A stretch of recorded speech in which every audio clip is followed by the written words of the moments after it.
Hello, everyone, and welcome to another episode of Let's Talk Business South Carolina. We are up to episode number 55, if you are keeping score, and I am your host, Rick Jenkins. As always, it's good to have you here.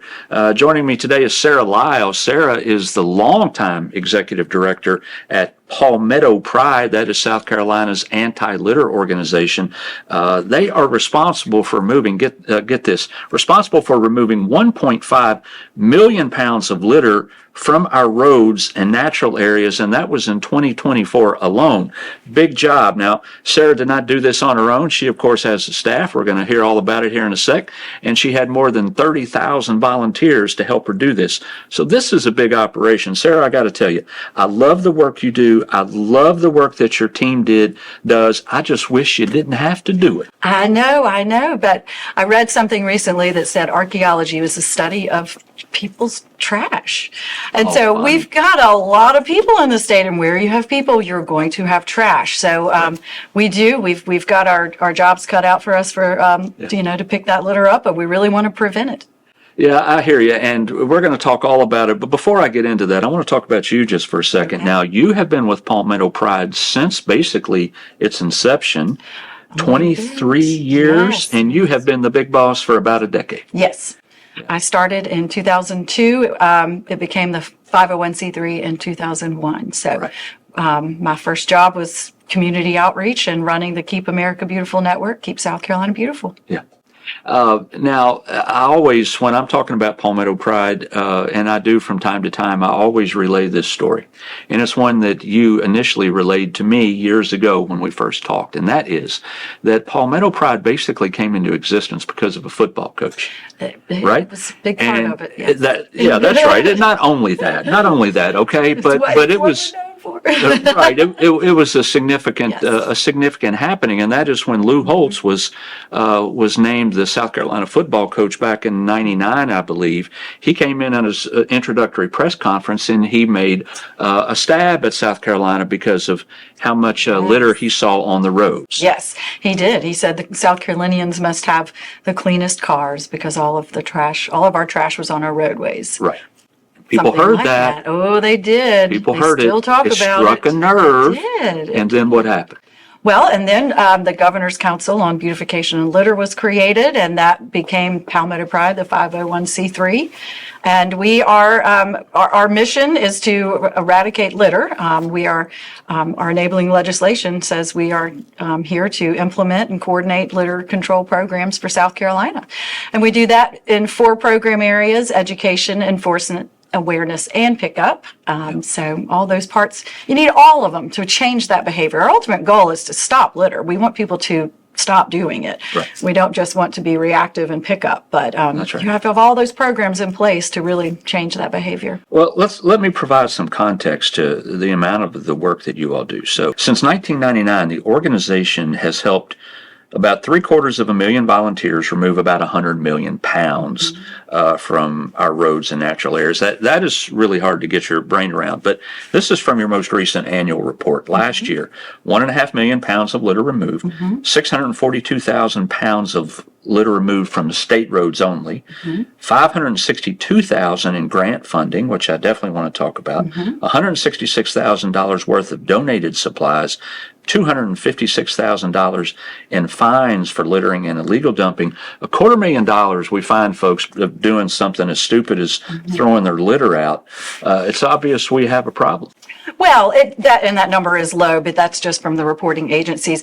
We do, every state has littered areas. Yes. In South Carolina, though, you have to consider that we've grown 24% in the past 20 years. Yeah. We've been tracking litter in pounds per person picked up through our volunteer efforts, and that number has gone from 287 in 2006 to averaging 50, so 50 pounds per person. A couple of years ago, it was 44. So it's a lot of people coming in, but litter is not increasing at the same percentage. So, we've got pockets around the state where we've got a lot of construction going on, and where you have people, you have cars and solid waste vehicles and deliveries and all the things that people like in our consumer society. So does the fact that we are a tourist state add to the problem? And I guess what I'm saying is 2 things. One, there's a lot of beach area, right? Yes. And then you have a lot of tourists who may not care as much about South Carolina's beach as they do their home for whatever reason. Right. Does that play a part? It does. It does. It's, the trash is different around the state. So I know on the coast, one issue I've had with a lot of law enforcement down in the Myrtle Beach area is that people come for vacation and they just will leave everything that they bought. It's cheaper for them to come back the next year and buy the chairs and the buckets and all of the things that they want for, their vacation. So they'll either leave it on the beach or they'll leave it on the road. And Myrtle Beach, they've got a great solid waste management program, but it's not equipped to carry off tourist junk that they leave behind. That's right. It's just, our society is geared towards just buy, and throw away and buy more. So that's a mindset we really need to change. Do you have a feel for how South Carolina may compare to other like states? Yes and no. It's really difficult to compare. If you think about, we get a lot of, well, I was in Montana and there was no litter. The population density is just completely different. So you can't compare those two. Or someone will compare us to another state that has maybe 25% state maintained roadways, and we have the fourth highest state maintained roadways in South Carolina. So it's really apples to oranges. I travel a good bit, and I can tell you I've been around this state, and we've had to find trash during litter pickups when we've designated areas. I've been to other states, and they have litter just like we do in their urban areas. So every state has. But I will say South Carolina, Pennsylvania, Louisiana, and Tennessee, we have my counterparts in those states. We do a lot. We share a lot of programs and resources. And so, we are at the forefront of litter prevention programs in the country. So that's exciting. Now, you have something in South Carolina called Keep South Carolina Beautiful affiliates, right? Yes. Is there about 40 of them? Yes, there are. Okay. They're about, 40. How does that work? Well, some of them have been around before Palmetto Pride, but in other areas we've really strived to organize a group at a local level. So it's very important for volunteers or people who have concerns to have somebody local to call. We would get a call from Allendale and we wouldn't really know how to help them. We're based in Columbia. So we now have, I'm just using them as an example, Keep Allendale County Beautiful. And so we've really worked to spread that program around. The beauty of Keep America Beautiful is it's not competitive between the affiliates, but it provides a framework of accountability.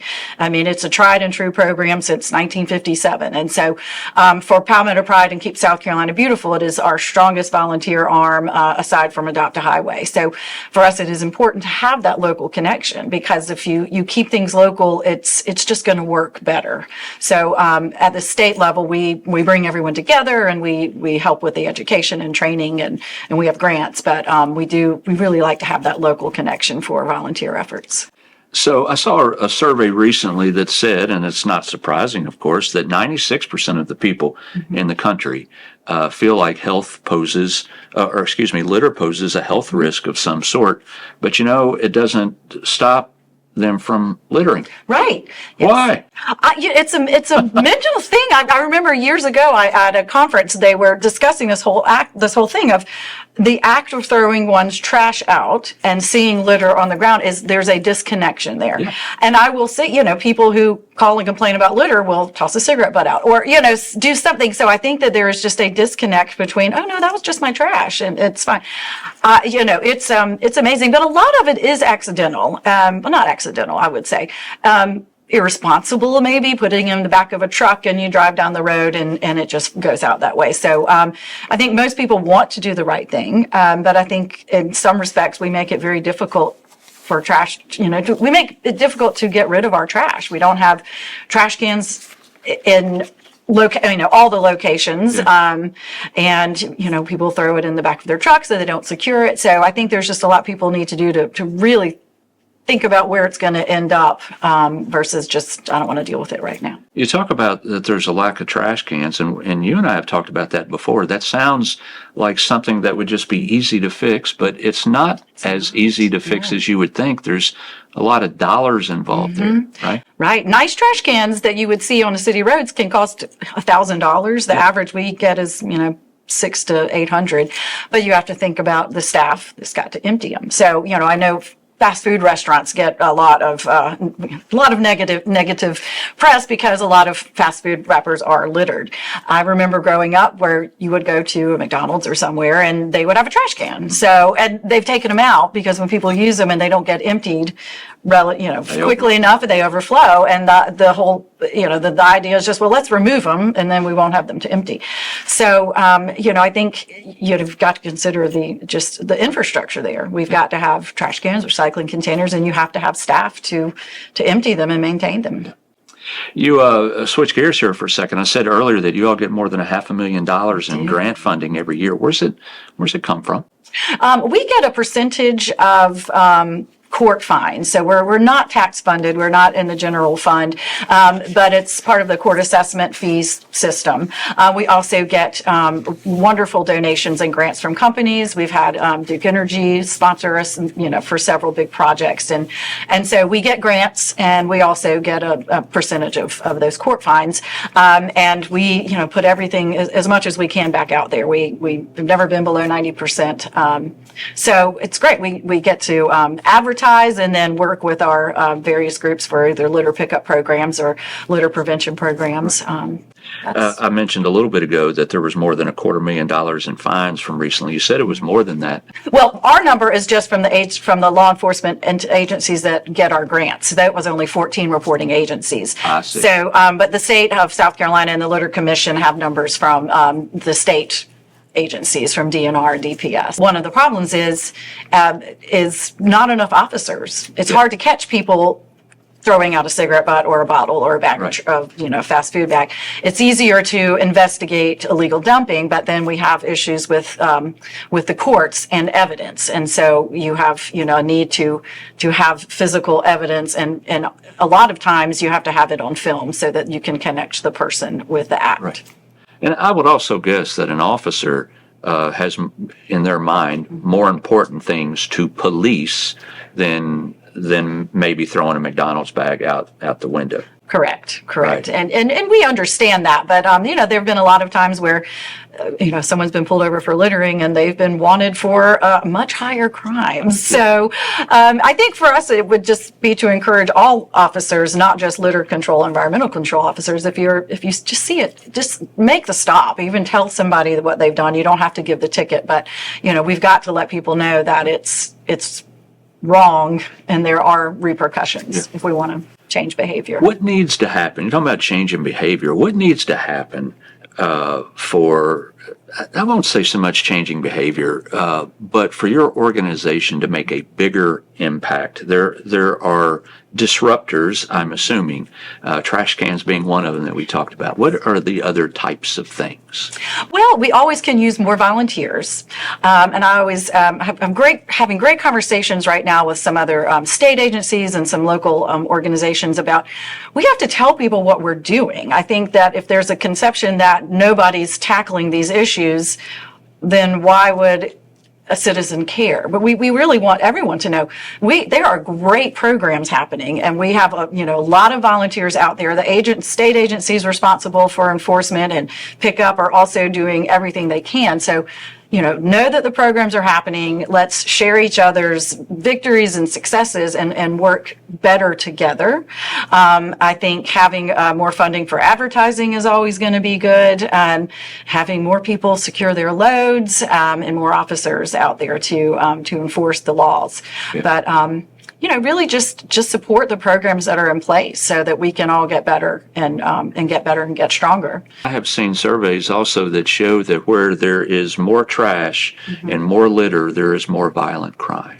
Yes, we just we have a program called Crime Prevention through Environmental Design, and it's free for all groups. We do a lot with law enforcement, big companies, but it talks about the environmental cues, how litter and broken sidewalks and overgrown vegetation. These are all cues that no one cares about their community, and when people don't care about the community, they hide, and that gives criminals just all the permission they need to come and take over. So, there is a correlation. I mean, litter is not just an eyesore. It does have higher implications for, just overall breakdown of a community.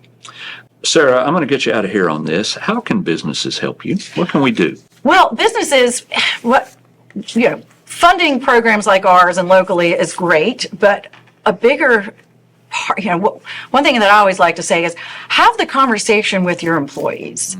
We've gone to industrial parks and areas, and they say, well, there's just so much litter on the roadways, and it's what we've come to study is it's people coming in and out of their grounds. But if you make it part of just your everyday, so make sure your campus is clean and talk about it with your employees. Make it fun. You don't have to make it to be but just have the mentality at your business so that when they go home they can remember. If we just can have every area, we can have our government and our businesses and our schools and everybody really work together on the message. That will change the behavior. Yeah. So, and support the systems, support the programs in place. Well said, Sarah. I appreciate you. Thank you so much. Thank you, Absolutely. Folks. That is Sarah Lyles. She is the executive director at PalmettoPride, a wonderful organization doing yeoman's work. And folks, do your part. All right, don't throw your trash on the road. And if you see somebody do it, say something to them. Thanks for joining us on another episode of Let's Talk Business South Carolina. We will see you next time.